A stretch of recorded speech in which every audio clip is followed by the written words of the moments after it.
जय हिंद दोस्तों। बोधिवृक्ष ट्यूटोरियल के इस पहले वीडियो में आप सभी का बहुत बहुत स्वागत है। इस चैनल के अंतर्गत हम CGPSC, CG व्यापम, रेलवे और अन्य जो कंपटीशन एग्ज़ाम हैं उनसे रिलेटेड मैथ्स, रीजनिंग और अन्य सामान्य ज्ञान का अध्ययन करेंगे। तो आज का टॉपिक है कॉम्पिटिटिव मैथ्स, जिसमें है क्षेत्रमिति का अध्ययन। तो क्षेत्रमिति के अंतर्गत आज हम एक सवाल हल करेंगे। तो चलिए शुरू करते हैं। सवाल है, एक वर्गाकार तालाब की प्रत्येक भुजा 2 मीटर की तथा गहराई 1 मीटर है।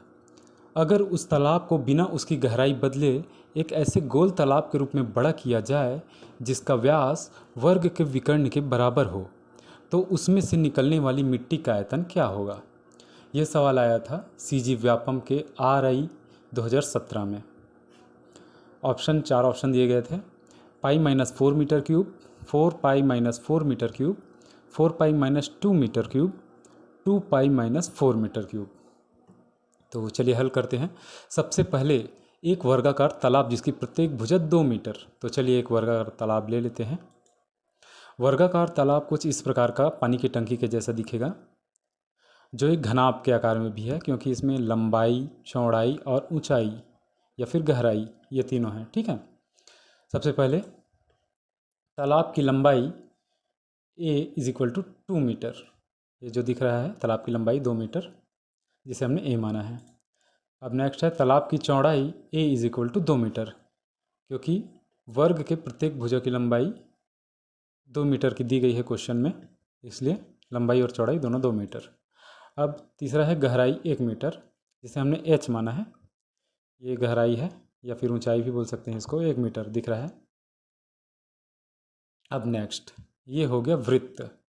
वृत्त का व्यास जो दिख रहा है वो इस वर्ग के विकर्ण के बराबर है, क्योंकि क्वेश्चन में दिया गया है उस तालाब को बिना उसकी गहराई बदले एक ऐसे गोल तालाब के रूप में बड़ा किया जाए, गोल तालाब के रूप में, जिसका व्यास अर्थात ये जो वृत्त दिखाई दे रहा है उसका व्यास वर्ग के विकर्ण के बराबर हो। ये जो वृत्त है वह, ये जो वर्गाकार तालाब है उसका जो विकर्ण है, जो पीले कलर से दिखाया गया है, पीली लाइन से, वो हो गया वर्ग का विकर्ण, और वही वृत्त का व्यास भी है। देखिए ये दोनों चारों कोनों से होते हुए एक वृत्त बनाया गया है। वर्ग का विकर्ण का फॉर्मूला क्या होता है? A√2, जहाँ पास A होता है वर्ग की भुजा, तो वर्ग का विकर्ण है उसकी जगह आ जाएगा A√2। अब A कितना दिया है? A दिया है 2 मीटर, तो A की जगह आ जाएगा 2, तो 2√2 मीटर। वृत्त का व्यास कितना आ गया? 2√2 मीटर। अब नेक्स्ट वृत्त की त्रिज्या। ये जो वृत्त दिया गया है इसकी त्रिज्या क्या है? त्रिज्या को हम माने हैं R से डिनोट करते हैं। हम चाहें तो किसी भी अल्फ़ाबेट से डिनोट कर सकते हैं, लेकिन जनरली R ही लिए हैं। वृत्त का व्यास बटे 2। वृत्त का जो व्यास है इसका अगर हम आधा कर देते हैं तो वृत्त का त्रिज्या निकल जाता है, ये उसका फॉर्मूला होता है। वृत्त का व्यास जो दिया गया हम यहाँ पास निकाले हैं 2√2 मीटर, इसे हम पुट कर दिए यहाँ पास। अब ये 2 और 2 है ऊपर और नीचे, ये कट हो जाएगा, डिवाइड करेंगे तो R = निकलेगा √2 मीटर, अर्थात वृत्त की त्रिज्या निकली √2 मीटर। ठीक है। अब ये जो वृत्त दिख रहा है इसको हम वृत्ताकार तालाब अर्थात गोलाकार तालाब के रूप में बड़ा करेंगे कुछ इस प्रकार। अगर जो ये वृत्त दिया था उसको हम वृत्ताकार तालाब या फिर गोलाकार तालाब के रूप में बड़ा करेंगे तो इस प्रकार का एक कटोरी नुमा या फिर एक ढक्कन नुमा संरचना बनेगी।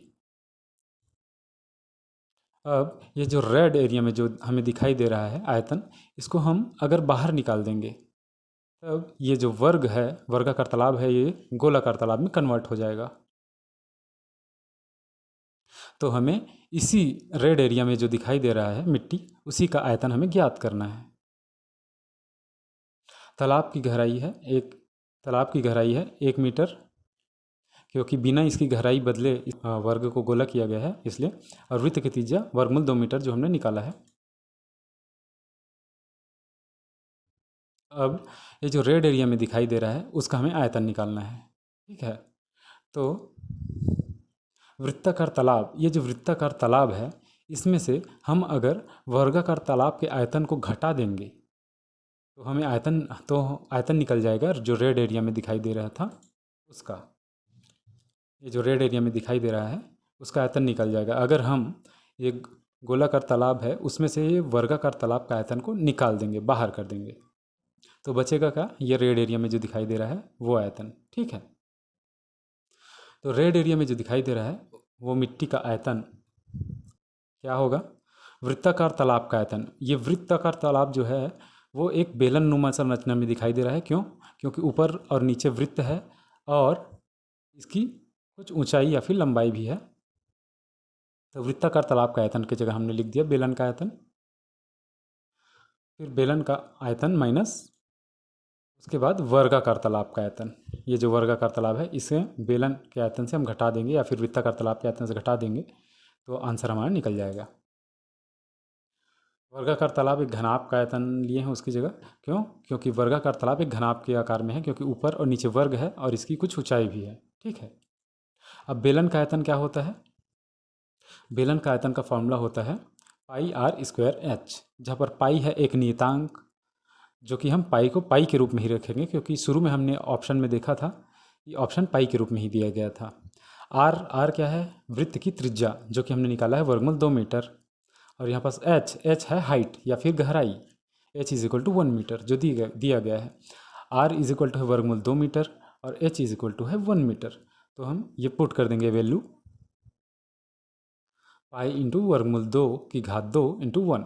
ठीक है, तो ये वर्गमूल 2 है और बाहर में जो घात 2 है वो कट जाएगा, तो यहाँ पास बचेगा पाई इंटू 2 इंटू 1 जो इस प्रकार है, अर्थात ये हो जाएगा 2 पाई।